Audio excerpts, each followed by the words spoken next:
जय भारत माता की। हम पावन पुण्य जन्मभूमि पर जन्म लेने वाले सभी भारतीय भाई और बहन अत्यधिक सौभाग्यशाली हैं, क्योंकि यहाँ नित दिन होली और हर रात दिवाली है, हर दिन उत्सव है। असंख्य वर्षों तक भारत हर तरीके से सर्वोच्च स्थान पर केवल रहा ही नहीं, अपितु सोने की चिड़िया भी कहलाया।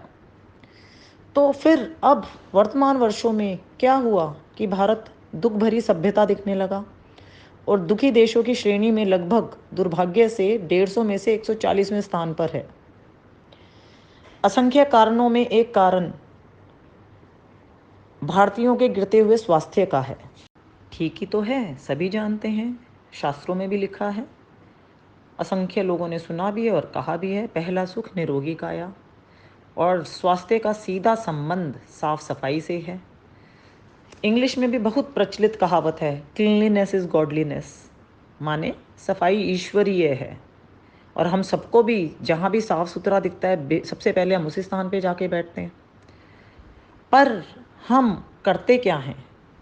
तीर्थ मंदिर जाते हैं और जाने अनजाने या कह लो आदतवश गंदगी फैलाते हैं।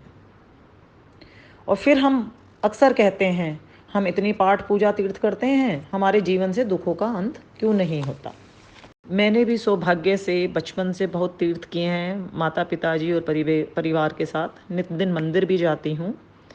और बचपन से ही देख रही हूँ, आज भी दुर्भाग्यवश ऐसा चलता ही चला जा रहा है, जो मैं आपसे शेयर करना चाहती हूँ। और आप स्वयं भी सोचिएगा और मेरे विचार व्यक्त कीजिएगा। मान लीजिए आपका मेहमान आपके यहाँ पे भोजन प्रसाद पाकर आपके घर में अपना जूठा कचरा, प्लेट, ग्लास इत्यादि बिखेर कर चला जाता है। क्या आप इस मेहमान को कोई गिफ्ट देना चाहेंगे या कभी वापस भी बुलाना चाहेंगे? तो फिर भगवान जी से ऐसी उम्मीद क्यों कि वो आपको जो आप मांग रहे हैं वो गिफ्ट भी दे दें, वापस तीर्थ भी बुला दें, दर्शन भी दे दें। आज के बाद यदि आप कुछ भी कचरा फैलाते हैं मंदिर, तीर्थ या कहीं पर भी, तो यह तो बिल्कुल ही भूल जाइए कि इससे आपकी ज़िंदगी उज्जवल होगी। हर मानव या कह लीजिए हर आत्मा परम पिता परमात्मा का अंश है। तो जो भी परमात्मा की पसंद है वो हमें भी पसंद है, क्योंकि प्रकृति तो एक ही है, हम सब उसी से उपजे हैं। परंतु हम करते अमानवीय हरकतें हैं और नतीजा केवल मानवीय ही नहीं अपितु ईश्वरीय चाहते हैं, है कि नहीं? अब तक हम अनजान थे, पर अब हमने जान लिया है कि जो हमें भूल से हम करते आ रहे थे उसे अब हमें तुरंत बदलना है, क्योंकि अब ये भूल माफ़ भी नहीं होगी। और आज से हम सब जब भी मंदिर, तीर्थ और चाहे किसी पार्क इत्यादि भी जाएंगे, तो हमारे ही हित में है कि हम कुछ साफ सफाई सज्जा करके आएं।